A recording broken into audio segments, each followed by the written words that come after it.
Welcome to Radio Who, What, Why. I'm Jeff Schechtman. All of these many months, even years of election mania, will soon come down to one thing: the counting of the votes of some 140 million Americans. But the results will only be as good as the accuracy of the counting of those votes. Today, the methods used to count votes vary widely, from the most primitive system of counting by hand to highly automated computer counting. But do these methods have an impact on outcome?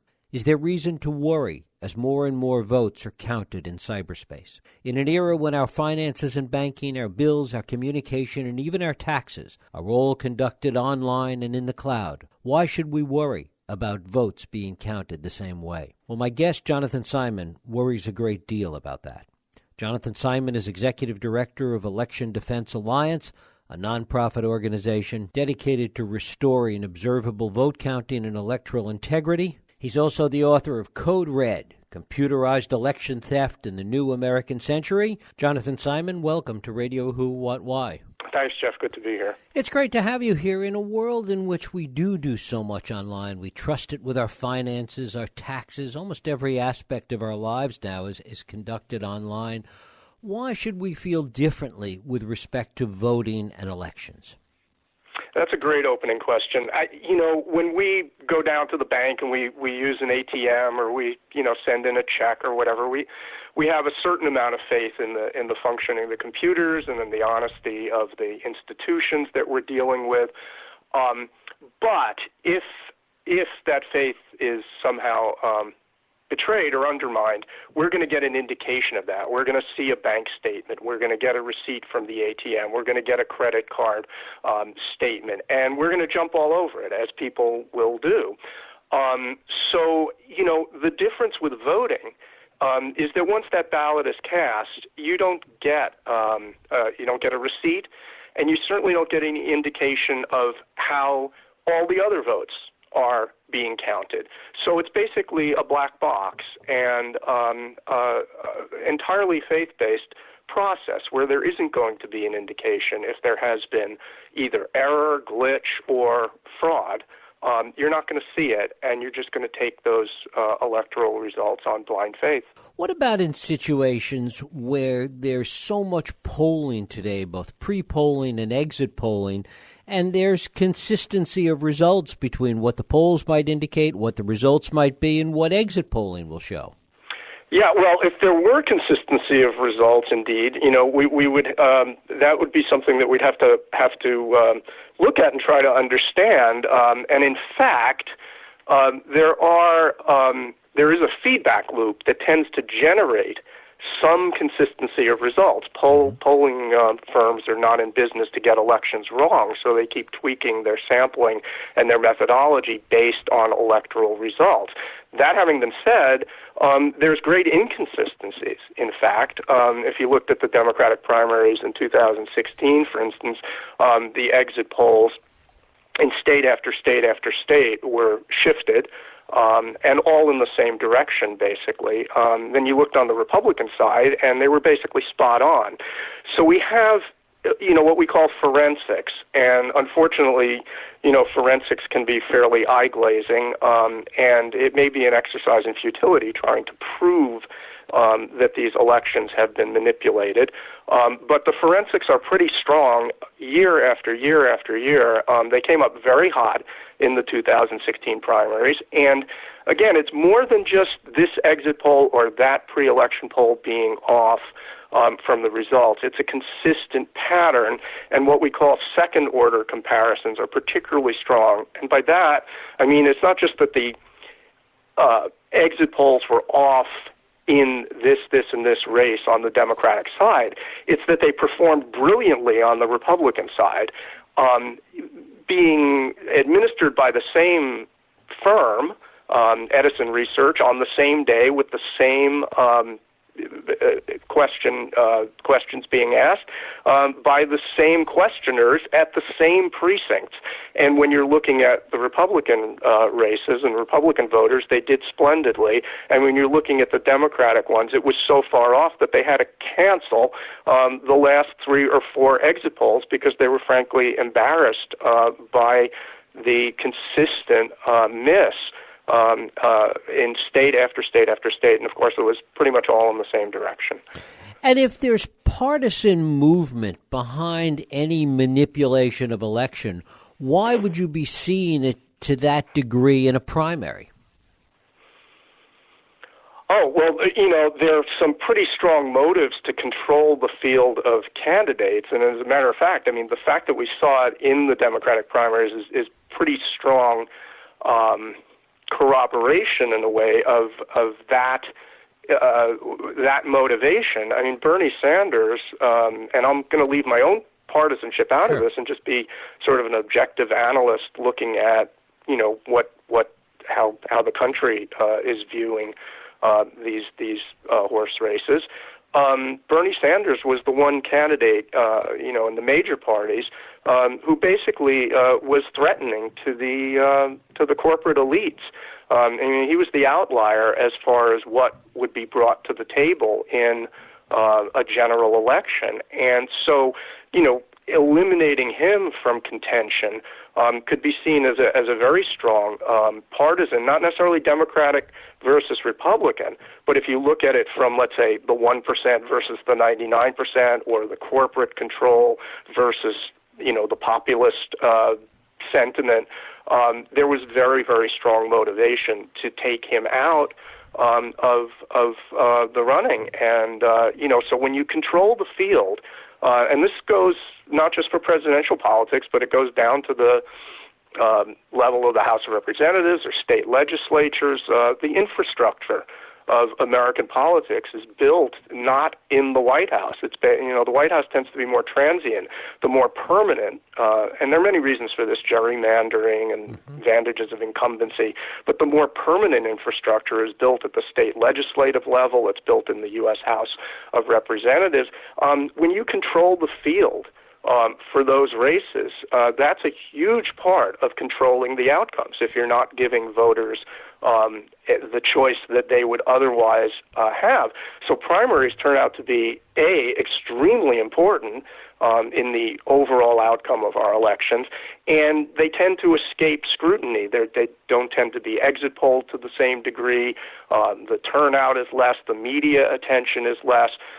So this, provides a very good illustration of how somebody with either an outcome vision of how they want the political structure of America to look, or a lot of money to spend and a client who has a view of how they want things to come out, one of the, chief targets would be primary elections. If that were true, though, if in fact the corporate elite were somehow manipulating results for Bernie Sanders not to be victorious, certainly on the Republican side you could make the case that they were far more attractive candidates in the Republican field to corporate interests than the one that ultimately won. Yeah, absolutely. I in a sense walk straight into the trap, because when we're trying to deal with who did it, why did they do it, how did they do it, we get off into a lot of speculation.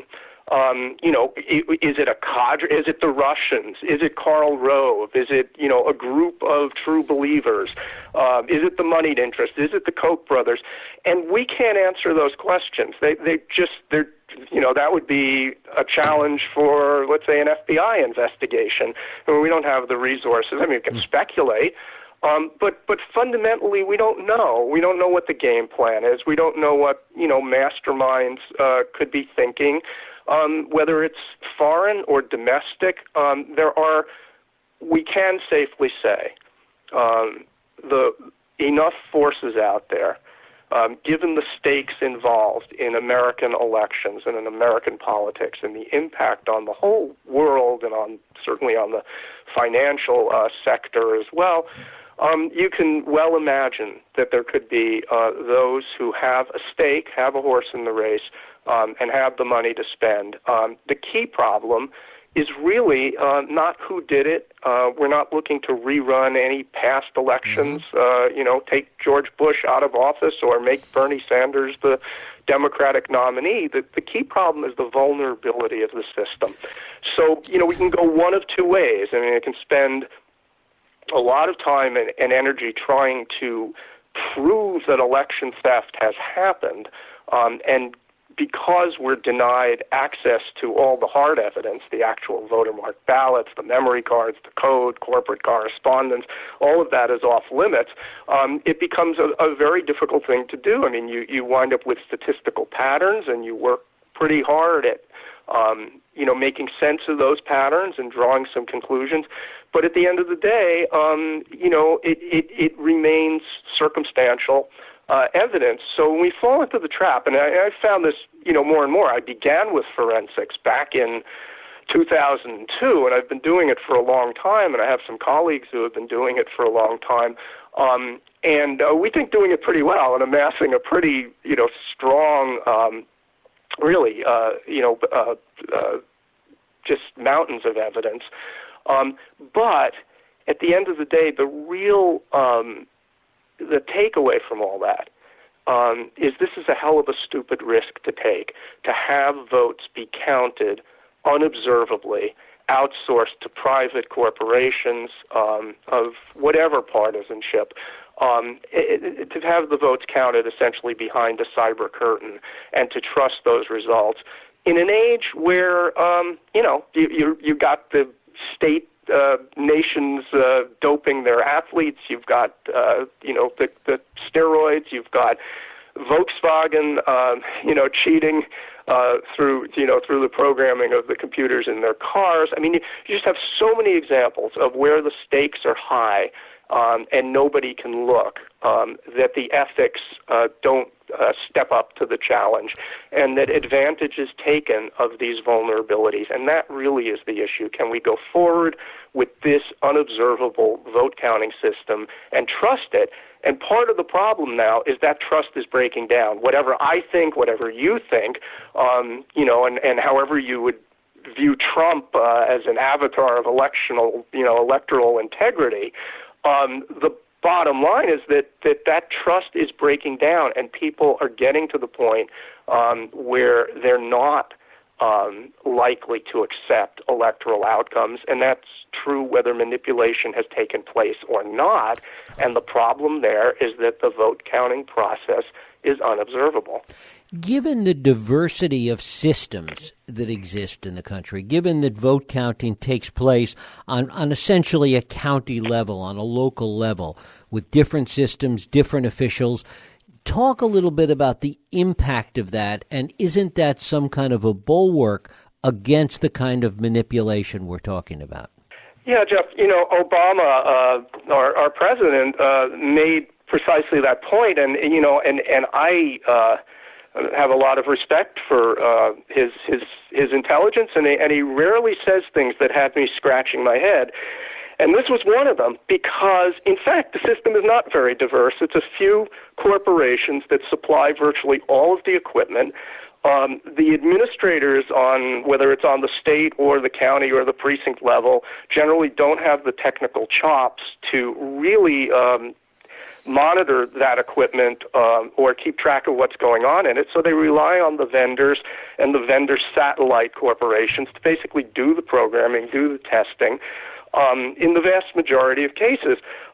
So it really wouldn't take much of a sophisticated operation to get to know what machines are running where, what their vulnerabilities are, how to take advantage of those vulnerabilities. And it wouldn't take a big operation to provide malicious code in memory cards or in central tabulators. The diversity, the fact that we haven't federalized elections doesn't make it any more difficult for somebody looking and planning how to target various elections and steal those elections. The equipment is all very, very, very vulnerable. And again, this is something that could be done. This is a scary thought, but really a high school level programmer. I'm not an IT specialist, but I know quite a few, and check this out with them. This is not something that requires a tremendous amount of sophistication. I'll just give you an example. You want to change the results of, let's say, a House race. What you could do, and it's probably the simplest of all manipulations, is change the zero counters. So you have an optical scan machine, the kind that most of us are familiar with voting on, and you have about 500 to 700,000 lines of code on that memory card that interprets the ballot and tabulates the votes. With 3 lines of code, you can change the zero counters. And what does that mean? That means that, let's say you have Clinton-Sanders and you want Clinton to win, you basically set Clinton's zero counter to plus X, let's say plus 100. You set Sanders' zero counter to minus 100. This takes, as I said, about 3 lines of code out of 500,000 on the memory card. At the end of the day, what happens is that the total number of votes, it's a wash. You got plus 100 here, you got minus 100 there. So the machine registers the right number of votes to match the number of voters who signed the poll book. The election administrator looks at that and says, looks good to me, certifies the election, and you've just shifted a net of 200 votes. It's basically undetectable, and you could do it in self-deleting code, but you really wouldn't even have to bother since nobody other than the corporation has access to that memory card. PDQ, that's per machine, so you do that in, 100 machines, and you've got 20,000 votes shifted, and you've just changed the outcome of a competitive race. That's a scary thought. There are other ways of manipulating that are also pretty much child's play. Do we need to be looking at, if not hand ballots or observable counting, do we need to be looking at more logic and accuracy, independent logic and accuracy testing, observable testing of these machines before and after they count votes? Well, testing has always been a problem and a bit of a sore point since, as with many industries, the testing process is often in-house or, committed to labs that are being paid by the vendors. So that's the fact of the testing, which happens at this point. There is testing. But what's tested 3 months before an election or even a week before an election doesn't indicate what's going to run on election day. Again, these are computers, and we know what you can do with computers, and they can pass a test with flying colors, and then literally, minutes later, run a completely different program. So, again, if we did that, we'd be asking the citizens and the voters to basically believe that this testing process was taking care of the problem and of the vulnerabilities, and I don't think that again, it just becomes another level of trust. What we really need is public observation, where there is the opportunity to not just count the votes, but to observe the count being done and to reconcile that through, a reconciliation tree from the lowest level, the precinct level, all the way up to the county level and the state level, and to be able to ensure that the ballots are cast in private but are counted in public. This is a public trust. And that's the fundamental principle here. Whose ballots are they? Who owns these ballots? Why do they become corporate property and off limits to all inspection or investigation? I often these days draw the parallel to Deflategate, because there the footballs were impounded and the cell phones were impounded and millions of dollars were spent investigating how much of the air pressure is in those footballs. Was Tom Brady cheating? And you look at this and you say, are we living in reality, or are we living in Wonderland, as in Alice in Wonderland? Because football matters. It headlines for over a year. The investigation is thorough. And in the case of elections, are the stakes that much less? Do we view the stakes of elections as being somehow less than victories and losses and yards gained in football.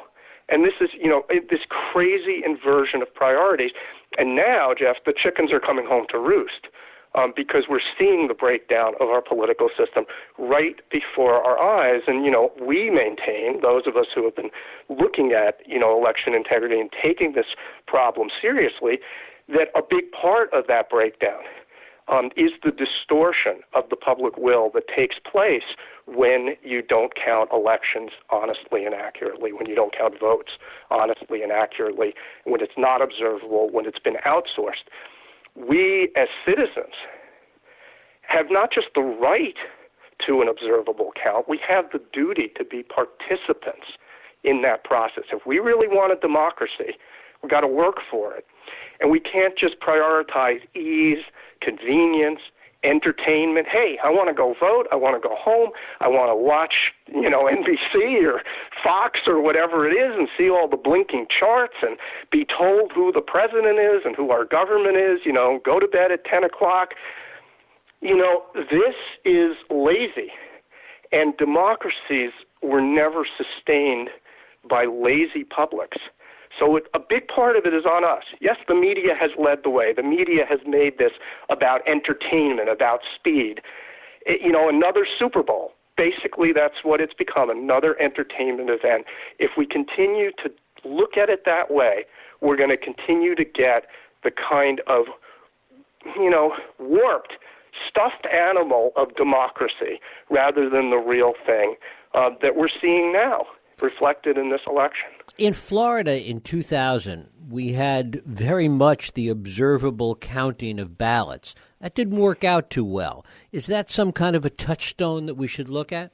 Well, Florida 2000 is really interesting because the investigations, that have been done by such as Greg Palast and others at the time, indicated that there was a certain amount of how should I call it, sandbagging or self-sabotage of the counting system through the punch cards and the kind of paper that it was done on, whatever, that led to this debacle, this very, I guess, iconic photograph of some poor guy looking through a magnifying glass at the ballots and, how silly that all looked. And then that, of course, gave rise to the Help America Vote Act and the computerization of American elections. So, it had the result, if not the intention, it certainly had the result of saying, well, we can't do this anymore. We have to computerize everything. And we went from the frying pan into the fire. When you're counting ballots under those conditions, when you have political I guess thugs would be the best word for it, pounding on the windows, when you have the kind of magnifying glass and you have the kind of suspicions that were going on down in Palm Beach and in Miami and, in Florida, and you're not prepared for it. There was no preparation. It was something that just sort of sprung out of the emergency of the situation. It's not going to look very good. It's going to be hard to organize. As a matter of fact, a lot of recounts that are done, not that many recounts are done, but when they're done, it's also very difficult because they really haven't been prepared very well. This is something that you'd have to build a culture and set up and organize a restoration of a normal process of vote counting. And yes, we have to probably wait past 10 o'clock or 11 o'clock at night. We might have to wait till the next day or maybe even 2 days to get the full results. But, and yes, it could be contentious. Politics are contentious. But I think those 2 days are worth spending to have a public that says, okay, we know that either I myself or representatives of my interest were able to watch this counting process. It didn't take place behind a curtain. It wasn't outsourced to a few corporations that, are basically unvetted.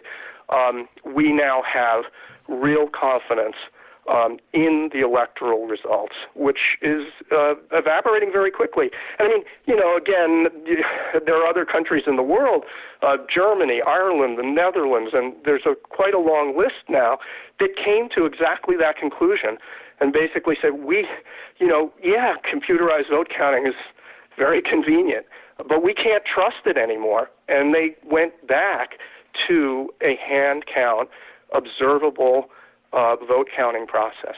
Is there an argument to be made for going to the extreme opposite? A computerized system, an online system that's nationalized, that everybody partakes in, that is checked and rechecked again and independently monitored? Do we need to go to the other extreme as a way to accomplish both security and speed? Yeah, that's also a good question. I am not, as I said, I'm not an IT expert, nor, that's not my profession.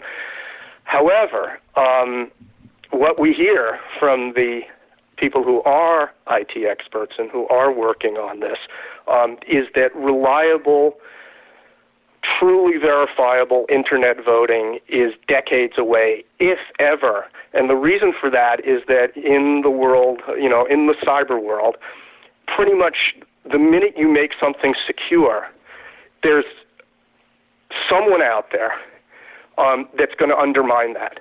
And we've seen examples of that. We've seen examples of that with the Pentagon, the IMF, the credit card companies. I mean, institutions that have literally billions of dollars to spend on encryption and security and have gone really to the moon and back to make their systems secure, and then have been hacked.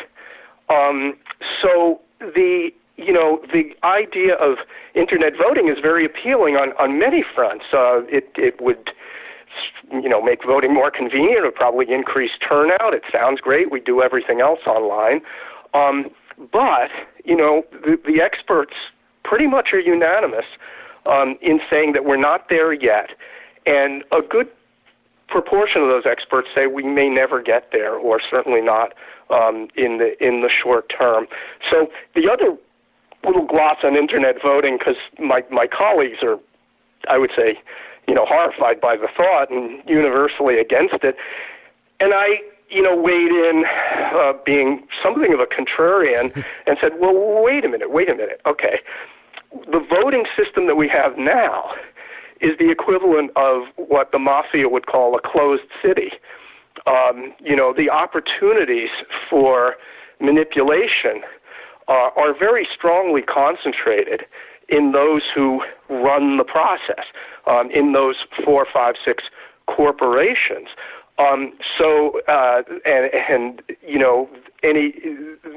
Ironically, we're now worrying about Russian hackers and whatnot, but the real danger, very hard to acknowledge since we tend to externalize our enemies, but the real danger is insider, because that's where the access is. And so you have the access is very strong, and it's very limited right now to these insiders. If you had internet voting, you would kind of open up the city. Mm-hmm. In the mafia idea of an open city, anybody can come in and rig to their heart's content. So you'd have a kind of, given the security in place at this point, you'd have a kind of free-for-all. You'd have, rigging and counter-rigging and thwarting and God knows what.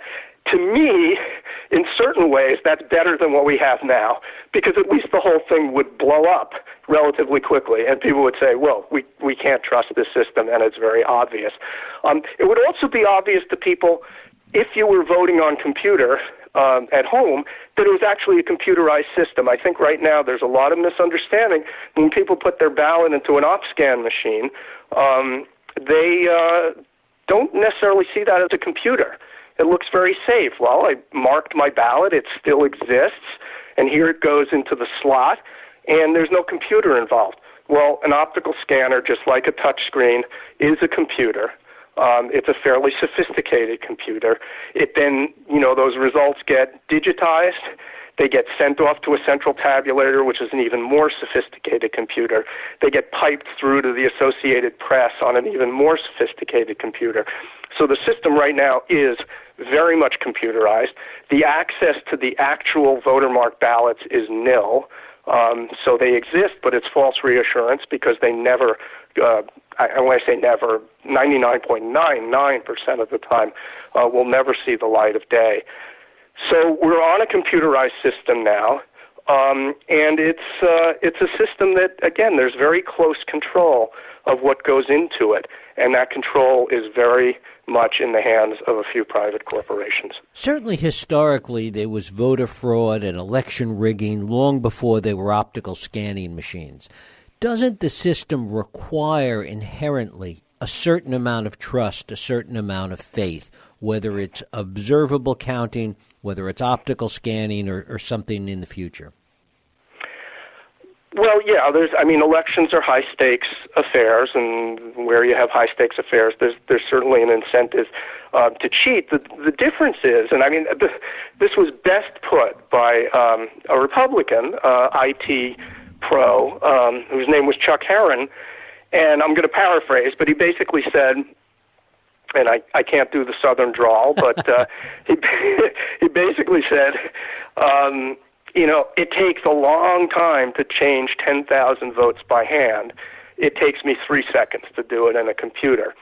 And that's the main difference, is that the old, what we called retail fraud, we have examples from 1960, right. JFK and Illinois, and obviously and Lyndon Johnson and his race, and in Texas. There are pretty much established examples of ballot box stuffing and people voting twice or 50 times or whatever.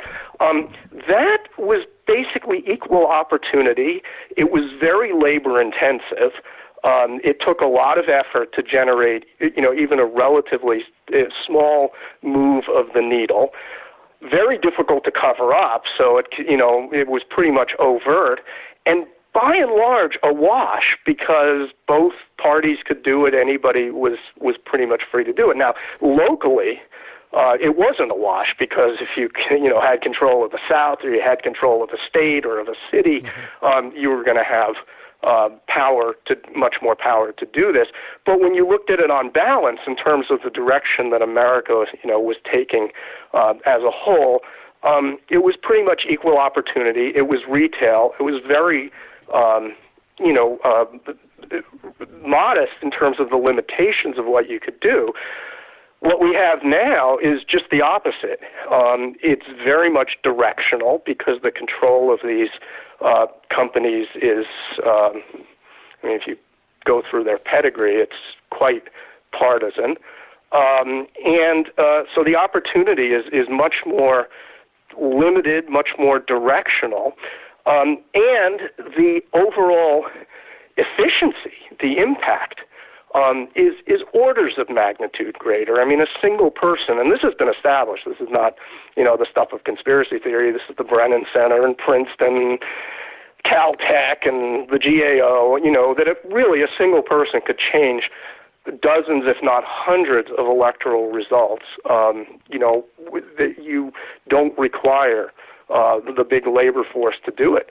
It's relatively, it's very efficient process. So the dangers are not only much more directional in the sense that there's a partisan element to it, but much, much greater in magnitude. And we think, when we've looked at the forensics from 2002 forward, we see a pretty consistent pattern illustrated by the what we call the red shift, where it does voting results, electoral results come out to the right of exit polls, pre-election polls, hand counts, you name it, pretty much on a very, very consistent basis with just a very, very, very few exceptions. And in most cases, those exceptions, there's something identifiable to explain it.